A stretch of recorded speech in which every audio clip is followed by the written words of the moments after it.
You may not notice it, but respect isn't lost in a single dramatic moment. It's not usually one big mistake that ruins your image.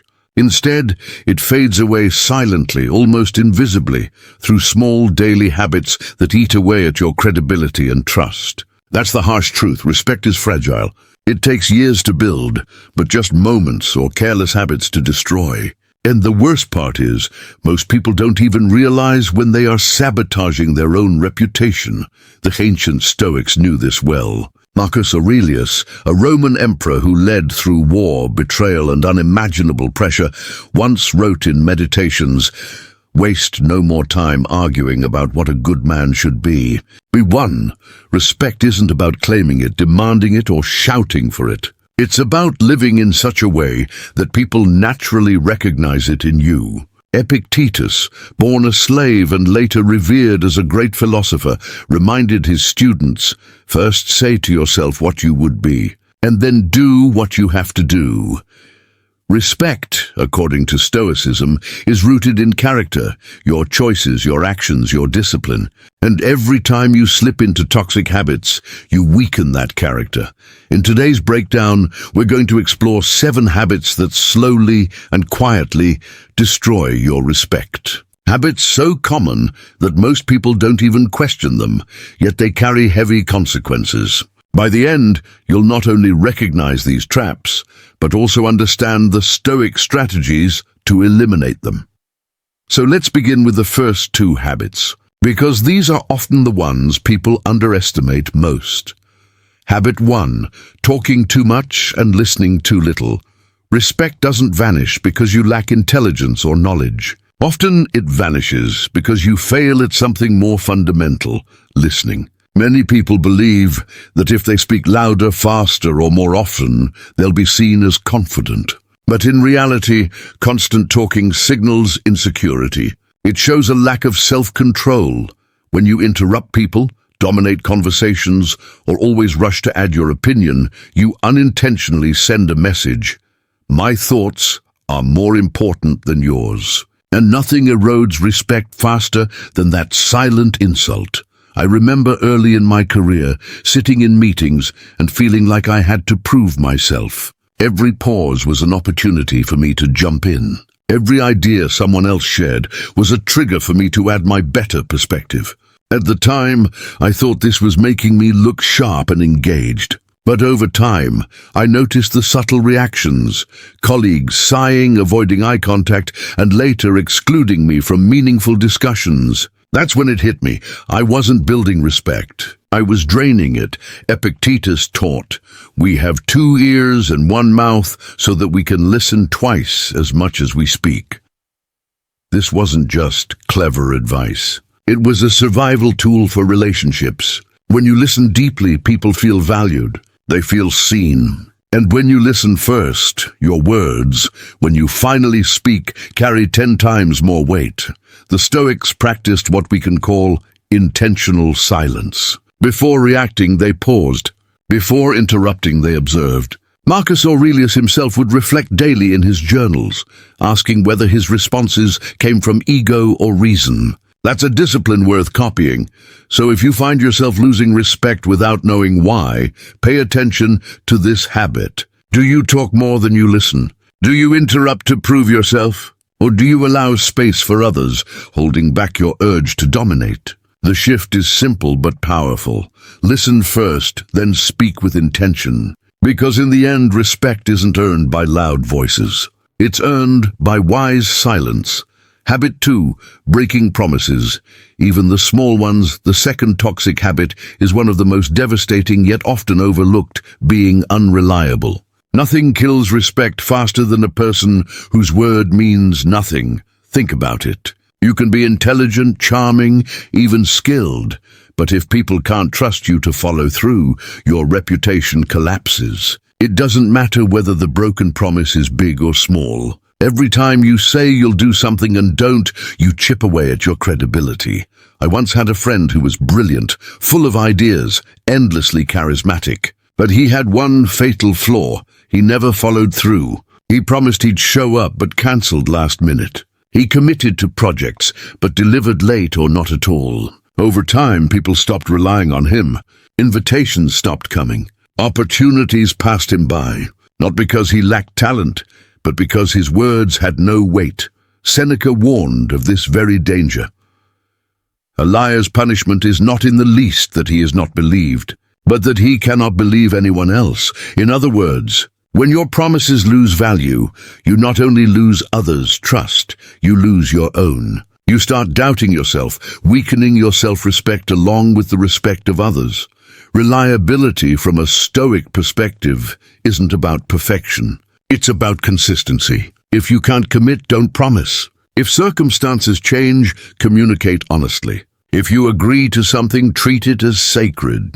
Marcus Aurelius modeled this discipline by showing up daily to his duties as emperor, even when exhausted, even when betrayed. He believed his responsibility was bigger than his comfort.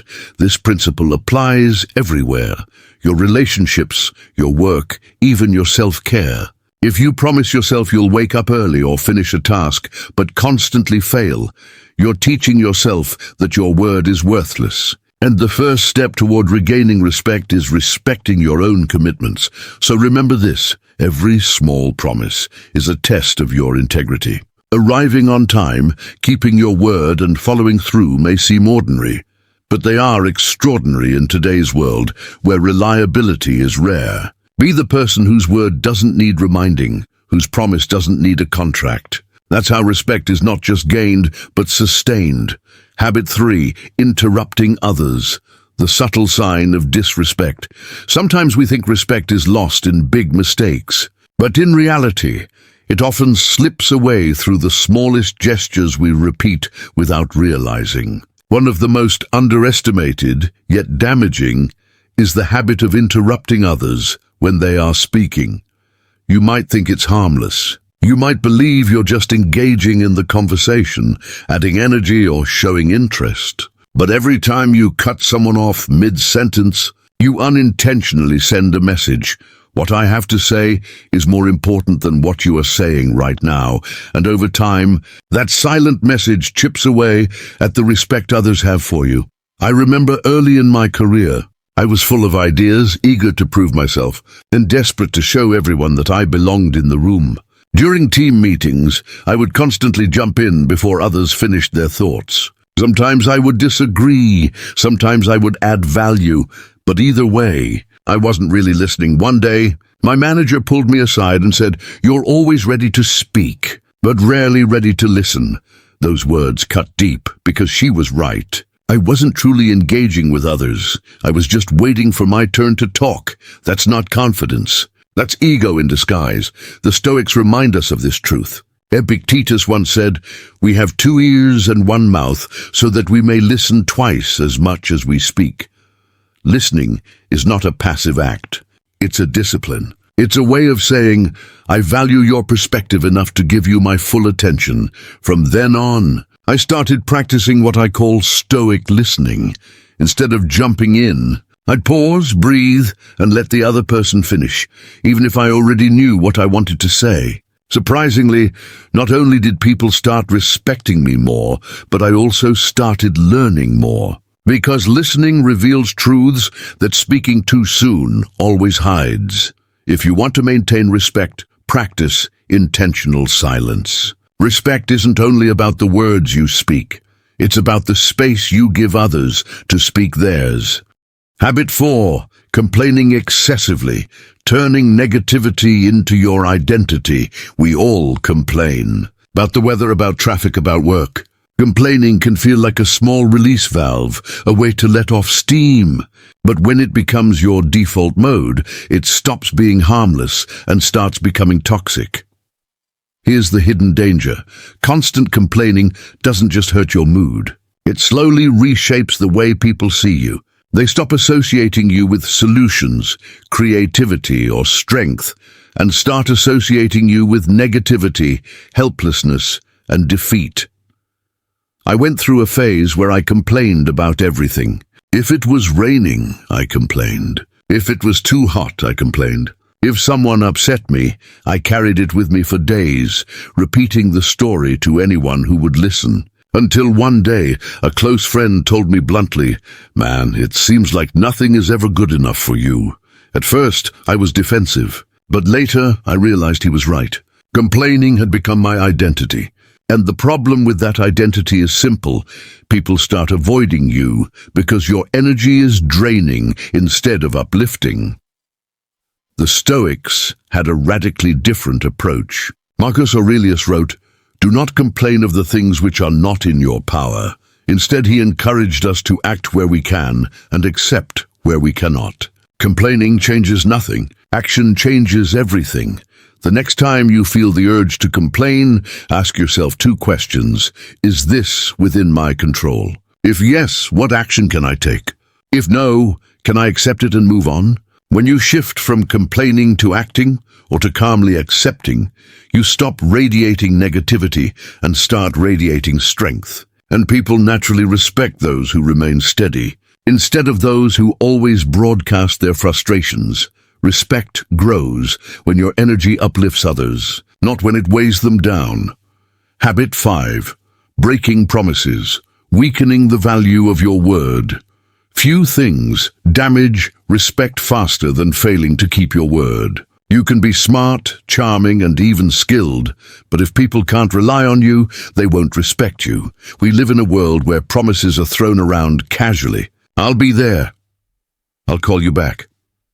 I'll get it done. And yet, when the moment comes, excuses appear. Schedules change. We prioritize something else. But here's the harsh truth.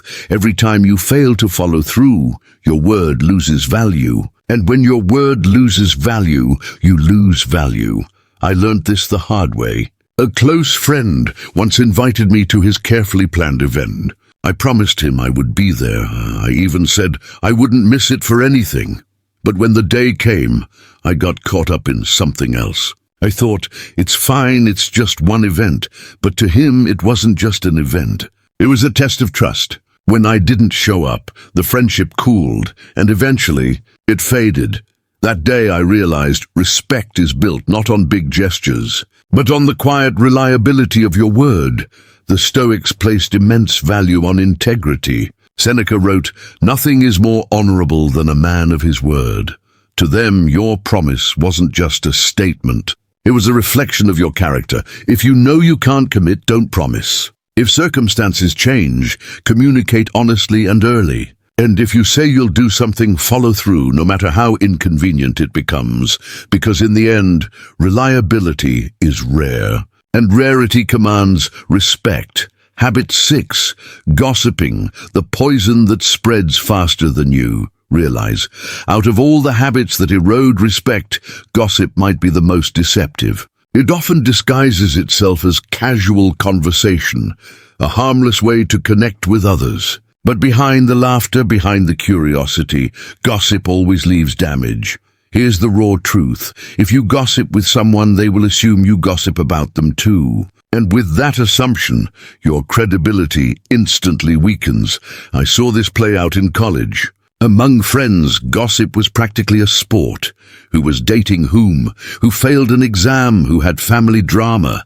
At first, it felt like entertainment. But then, one day, a very private detail about a classmate spread like wildfire, turning into a running joke. She withdrew from everyone, and the energy in our group shifted. That was the day I realized gossip is never innocent. It always costs someone their dignity.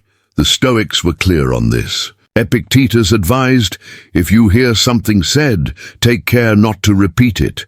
The philosophy is simple. If the words don't build up, don't pass them on. If they don't concern you, leave them behind. Gossiping tells the world that you feed off other people's failures, and nothing destroys respect faster than proving you cannot be trusted with someone's name. So if you want to be respected, shift the conversation. Instead of talking about people, talk about ideas. Instead of spreading secrets, spread insights.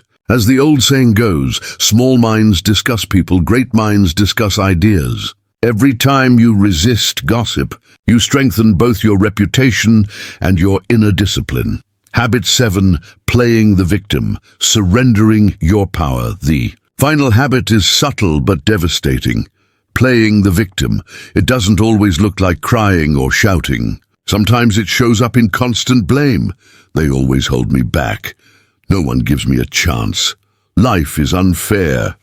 Other times, it's in the quiet resignation. This is just how things are.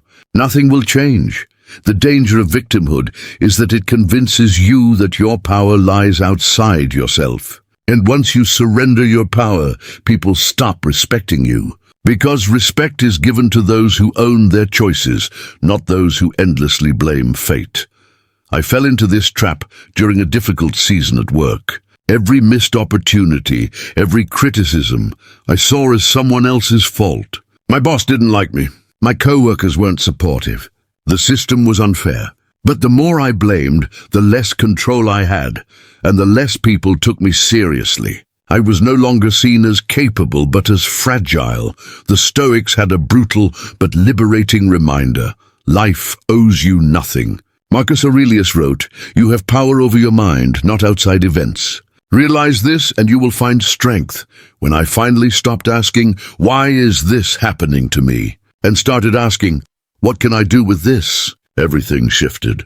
Instead of being trapped in complaints, I began finding solutions. Instead of appearing weak, I began to radiate resilience. And with resilience comes respect. The truth is, nobody admires the victim. People admire the one who rises above, who faces hardship without bitterness, and who takes responsibility even when excuses are easy. So if you want respect, stop rehearsing your wounds and start demonstrating your will. The Stoic conclusion, rebuilding respect through daily discipline. Respect doesn't vanish overnight. It fades quietly through the accumulation of small habits, interrupting others, complaining excessively, breaking promises, gossiping, or playing the victim. Each may seem harmless on its own, but together they form the slow erosion of your reputation. But here's the good news. Just as habits destroy respect, habits can rebuild it. Practice Stoic listening instead of interrupting. Replace complaints with action or acceptance. Keep your promises no matter how small. Refuse gossip and choose conversations that elevate. Take responsibility instead of playing the victim. Marcus Aurelius gave us a simple, eternal challenge. Waste no more time arguing about what a good man should be. Be one. Respect is not earned through arguments, explanations, or appearances. It is earned through consistent action, repeated daily. So I ask you, which of these 7 habits do you recognize in yourself? Which one are you ready to leave behind today? Write in the comments. I choose discipline over excuses. I choose to be worthy of respect, because in the end, respect is not a demand. It is a reflection. The reflection of the character you choose to build, moment by moment, habit by habit. Live with integrity, act with discipline, speak with intention, and watch how the world begins to treat you differently. Not because you demanded respect, but because you became the kind of person who commands it naturally.